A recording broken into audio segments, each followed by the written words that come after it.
What did you do before working here, Kevin? Huh? Sorry, I was just curious. If you don't want to answer, that's fine. I tightly clasped the hem of my shirt, letting out a small sigh. Then, forcing a smile, I braced myself to respond. My name is Kevin. I've been working at a convenience store on the ground floor of Jefferson University Hospital for the past 6 months. By the way, the store's best-selling item is seaweed sandwich. It's a bold move, stuffing seaweed between slices of bread, but it's quite popular among the patients. Mostly, it's the patients who come to the store, but nurses visit quite often too. Especially memorable is a woman named Michelle. Hi there, here to shop again today. Welcome. You wanted tea and a seaweed sandwich, right? Yes, I'll take that golden combo, please. Even to me, a 42-year-old guy without much to look forward to, she shows a warm smile and strikes up a conversation. She's about the only one who does that. I seldom chat with customers at the cash register. I'm a pretty pessimistic guy, and I'm still single at this age. I've never been popular with women and lead a lonely bachelor life. But Michelle always talks to me without any discrimination. That makes me happy, and it's become a reason for me to live. I understand that it's creepy to feel this way about someone in their 20s, so I've kept these feelings locked away inside. Kevin, have you gotten used to your job here? Today, she engages me in conversation again, and I struggle to suppress a grin. Yeah, sort of. Jefferson University Hospital has a lot of beds, so a lot of people come through. So, of course, many people come to the store. Managing that was quite challenging. I get it. I actually worked at a convenience store when I was in college. Cashiering and stocking shelves were really tough. So I've always thought that people who work here are pretty incredible. Michelle looks at me with a gaze full of respect. Honestly, it's kind of embarrassing to be doing this job at my age. I've even been told sarcastically by older folks, doing this at your age. Each time, it brings me down. But Michelle is different. She's an incredible person, capable of showing respect to anyone. She's also popular among the patients. Every day, various people come to see her, and smiles fill the air around her. I've never seen a nurse like her, and it's given me a weird sense of awe. But nurses have it much harder, don't they? They're working overtime almost every day, and the money they make, it's just not enough. I always think they should get a pay raise, I said. When I said that, she looked a bit surprised, and then burst into laughter. You're absolutely right. Oh, maybe I should go on strike until we get a raise. Just kidding. Strike? Huh. Would you join us, Kevin? Haga, I don't know if I could do that. As I looked puzzled, she laughed even more. I'm just joking. Don't take it seriously. Oh, okay. You're a very earnest person, Kevin. Being called earnest is something I've heard since I was a kid. It's both my strength and my weakness. Upon hearing the familiar word, I let out a wry smile. Then I asked her, so you worked in a convenience store. You're a nursing student, right? You must be busy with training. How did you find the time? Yeah, I was living alone at the time, so I needed money. I was working almost around the clock. I was much healthier back then. Never mind. It's nothing. Michelle chuckled, seemingly brushing it off, then asked me, Kevin, you seem to know a lot about nursing. Did you used to be one? No, I've never been a nurse. I see. Sorry, I shouldn't probe too much. My break's over. Catch you later. Then she waved her hand energetically and left. She's dependable but can also crack a joke. That's part of her charm. I felt a little envious of her carefree attitude. She's the complete opposite of me, but there are times when she fills my thoughts. Could this feeling be? I shook my head, dismissing the thought. Don't get serious about someone so young. She's not only a good person but also very beautiful. No way other guys would just ignore her. Don't be a fool dreaming about it. Just having this conversation is enough. I kept reminding myself as my heart raced. And I can't afford to get ahead of myself around Michelle. She's very popular after all. Just after my conversation with Michelle ended, items were roughly placed in front of me. Standing there was a male nurse who was Michelle's colleague. Sure, his name was Brian, if I remember correctly. Behind his glasses, his eyes were burning with the fire of jealousy. Michelle is nice to everyone, so could you not get the wrong idea? Brian said, driving the point home. I know that better than anyone, I thought to myself, forcing a smile. Oh, don't worry. She's not into me or anything. Figured. After a snort of laughter, he walked away. Man, all sorts of people out there. I mused as I went on with my work. Michelle and I are just customer and employee. Nothing more could possibly happen between us. That's what I thought at the time. But my life would take an unexpected turn. Thanks to her. It was around 6 p.m. when the shop was about to close. By this time, the number of customers would dwindle, making it easier to close up shop. Then unusually, Michelle showed up at the store. You're here not just for lunch. Ha, what are you buying? While suppressing my delight at seeing her, I asked. However, Michelle answered, visibly out of breath. I just wanted something to drink. Michelle, are you okay? You don't look so good. Even though I asked, she just smiled and said she was fine, but she was sweating profusely and trembling. At that moment, I had a bad feeling. Could it be? I was praying I was wrong. But then the next moment, I think I'm done for. After murmuring that in a faint voice, Michelle staggered. I caught her just in time. And Michelle, are you all right? I called out to her gently, but she slumped in my arms. She had completely lost consciousness. Worse yet, it was clear that she wasn't breathing, and even her heart had stopped. Immediately, I explained the situation to a colleague in the back and told them to call for a nurse. I wanted her moved to the operating room while still as stable as possible. Thankfully, we were in a hospital. Immediate medical treatment was available, but we can't afford to waste any time until then. I immediately start CPR. It hasn't been a minute since she collapsed. A nurse quickly runs over, pulling a stretcher with him. Are you okay? The nurse is Brian, who's close to Michelle. They started around the same time this year. From what I've heard, a familiar face and someone who likes you. In addition, you probably lack experience in actual combat. No wonder he is upset. But hesitation won't save lives. This is bad. Must be her chronic condition. Is Dr. Smith still here? I raise my voice from the pit of my stomach at Tim's shaky words. Brian, get her on the stretcher now. At my words, Brian seems to snap back to reality, jerking into action. After that, veteran nurses arrive, and the four of us, including me, transfer her to the stretcher. As we rush the stretcher, I say that emergency surgery is needed. The nurses look confused at the directions from me, just a shop clerk, but they quickly call Dr. Smith, a heart specialist. Fortunately, he hadn't left yet and was successfully reached. Michelle was immediately taken into the operating room. Outside, I lock eyes with Brian. He awkwardly averts his gaze and bows his head to me. I'm sorry.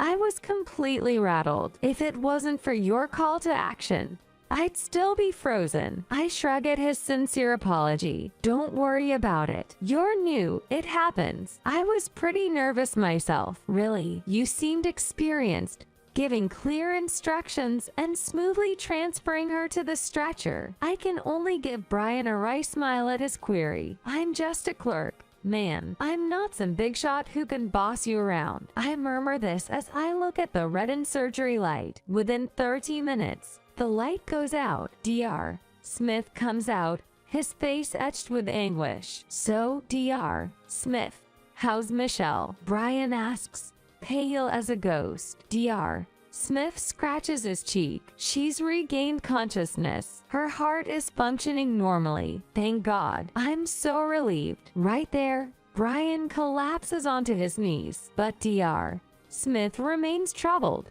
arms crossed. However, we're not out of the woods yet. She could relapse. Relapse. There's a risk she could collapse again. Yay, exactly. It's a good thing we're in a hospital. If this had happened out in the city, it could have been a lot worse. At this rate, she might not even be able to go outside, let alone work as a nurse. Are you serious? Ignoring the stunned look on Brian's face, I headed toward where Michelle was. On my way, I gave a slight nod to Dr. Smith. However, his eyes widened at that moment. Huh? He muttered, but I continued to walk on. In the room, Michelle was already lying in bed. Kevin. She caught sight of me and gave me a warm smile. Good to see you're okay for now. Yay. Although my head's still spinning a bit, you should rest for today. Thinking it best not to overburden her, I made a move to leave early, but before I could go, she stopped me, saying, "Wait, I heard from the seniors. You're the one who helped me. Thank you so much. Well, all I did was carry you. No, if you weren't there, who knows what could have happened to me." Then tears began to overflow from her eyes. The first tears I'd ever seen from the usually cheerful Michelle. I was stunned and couldn't move. Well, would you like some tea? After a pause, I made the offer, and she nodded while still crying. Once she calmed down, she looked at me. So, wanna make small talk? Small talk? Yes. I'm feeling a bit lonely. Let's see. Anything interesting happened to you lately? As I pondered, she asked me another question. What did you do before this job, Kevin? Sorry, I was just curious. You don't have to answer if you don't want to. After gripping the hem of my shirt tightly, I let out a small sigh. Then, forcing a smile, I made up my mind to answer. I was a doctor. Really? Yo, you couldn't tell, could you? No, but now everything makes sense. Michelle gave me a smile, as if everything clicked into place for her. Well, that's incredible. It's really not, but becoming a doctor isn't something just anyone can do. I'm not as great a doctor as you think I am. I raised my voice a bit, causing Michelle to tense up. I felt so guilty, I could only bow my head in shame. Why am I taking my frustration out on her? I felt disgusted with myself and felt a heaviness throughout my body. The silence was unbearable, so I continued speaking. I actually quit my job as a doctor a year ago. You quit a year ago? Yes. And even before that, I was on a leave of absence. Michelle looked shocked, and a self-deprecating smile crossed my face. That period lasted a year too. During that time, I was living off taxpayers' money. I felt like a true parasite. Everyone has a right to take a break, but why did you take such a long leave? I was dealing with depression, mental issues. Even now, thinking about it makes me nauseous. Memories of going to work every day while on antidepressants flood back. The odd thing is, I don't know what triggered the depression, but the high-stress environment, dealing with life and death situations, probably took a toll on my mental state. Before I knew it, I couldn't practice medicine anymore. Kevin, I found my hands trembling as I recalled those times. I would go into work at 9 a.m. and stay until 10 p.m., meeting with patients, researching, studying. Even when I got home, if I got a call, I'd go right back to the hospital. The same was true even on my days off. Days turned into nights of not being able to sleep, despite being exhausted. My words seemed to come out as if I were in a trance. I tried to keep going, clinging to energy drinks, pushing my drained body. But things only got worse. My sense of balance fell off. The world in front of me kept spinning. Every time a train passed, I thought about how easy it would be to just jump onto the tracks. Before I knew it, I was crying, unable to control my emotions, I continued to vent. Everything felt miserable. Even my favorite foods tasted like nothing. Even watching shows or reading comics that I normally enjoy felt utterly boring. I kept breaking down, crying for no reason almost every day. That's why I had to run away. I'm truly unfit to be a doctor. I couldn't even protect my patients. What kind of doctor am I? Eventually, I reached my breaking point and took another leave from the hospital. I did return for a brief period, but had a relapse of my depression, not wanting to burden anyone further. I quit and conveyed this to Michelle. I became a doctor to save people suffering from illnesses. And this is where it got me. I've never been more disappointed in myself. Thinking about living the rest of my life in this state, I felt it would be better to just end it all. Feeling this way made everything worse, and I continued to cry uncontrollably. That's when I felt a warm sensation envelop my hand. Michelle tightly gripped it and gave me a gentle smile. You feel so responsible that it's driving you to this point. I think that's the most remarkable talent a doctor could have. Talent. Changing the subject a bit. I've always had a weak heart, she said, placing her hand on her chest. It's actually classified as a rare disease. It's not a heart attack, but a disease where a protein mutation leads to arterial sclerosis. When I was a child, it was incurable, and my heart could have stopped at any moment. That must have been an incredibly difficult situation. However, Michelle's smile never wavered, but my doctor back then always encouraged me, saying, "This disease will be curable someday, so hang in there until then."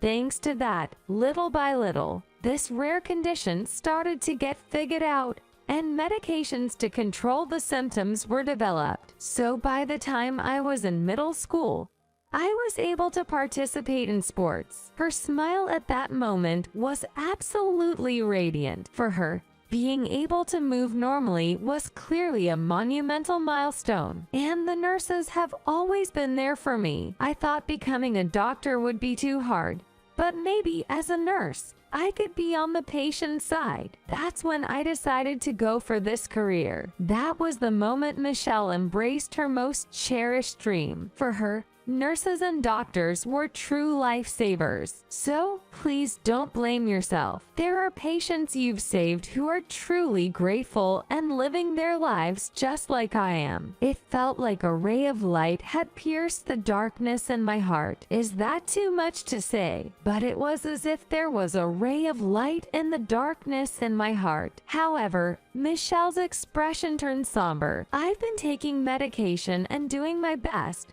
but my condition has worsened. Dr. Smith just told me you should probably quit nursing. It's a huge shock. What should I do? Suffering from illness.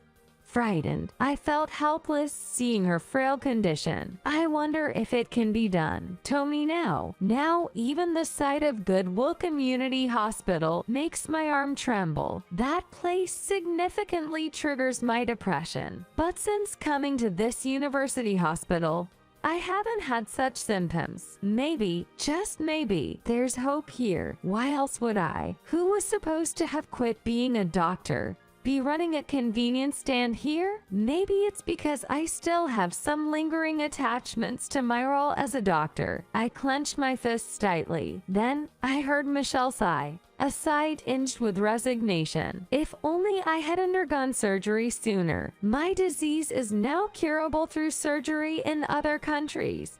But in the US, there's only one surgeon who can perform it. He used to work at Goodwill Community Hospital, but he recently quit. Just as she was saying that, the door burst open. There stood Dr. Smith, looking quite flustered. "Oh my, I checked your profile just in case, but I never expected to meet you here. As a cardiologist, this is an incredible honor." Dr. Smith looked both shocked and reverent, and then his gaze turned toward me. "Dr. Smith, profile? Are you talking about me, Kevin?" Michelle looked utterly confused. a puzzled expression on her face. I stood up and reintroduced myself to her. My name is Kevin Anderson. I used to be a specialist at the Good Citizen Hospital. I'm the only doctor in the US who can perform surgery for your rare disease. Michelle continued to look bewildered. It's no surprise she was taken aback.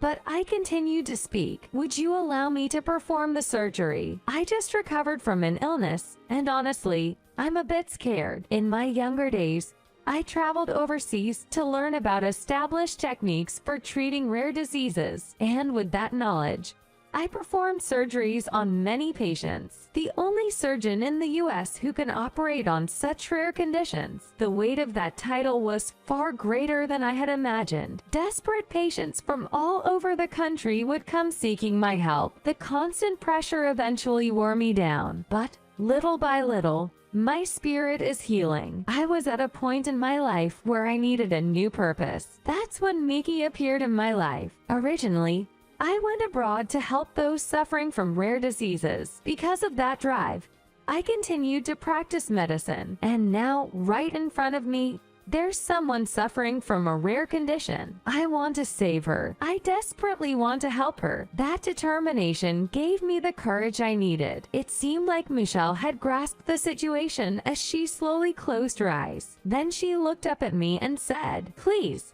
save me." Those were tears of joy at the glimpse of hope. Crying, she repeatedly bowed to me, and I firmly held her hand in response. Afterwards, I transferred to Starlight University Hospital. Of course, as a rare disease specialist, due to past traumas, I couldn't go back to Good Citizen Hospital, but at Starlight University Hospital, I don't tremble. I felt I could do it here, and with that, I immediately started the surgery. It was a success. Although it wasn't a complete recovery, the disease's progression was significantly reduced. Michelle's post-surgical condition was also good, and I told her she could work again as a nurse. With a delighted expression, Michelle thanked me repeatedly. Michelle's surgery allowed me to treat other patients as well, so I was the one who wanted to express my gratitude. After that, I saw Michelle more frequently at work. Day by day, my feelings for her,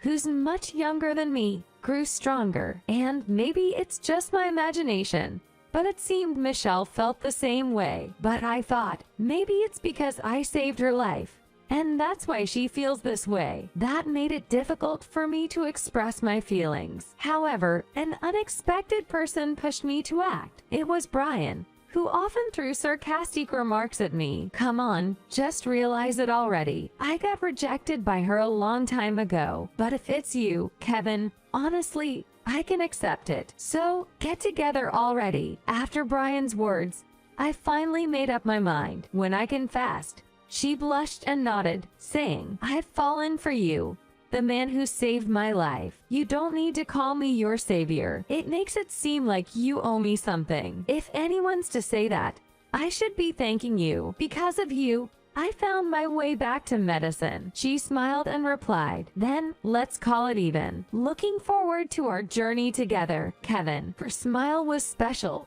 one she didn't often show to patients. Is this the kind of expression only shown to someone special? It's a bit embarrassing, but right now, I feel the happiest in my life.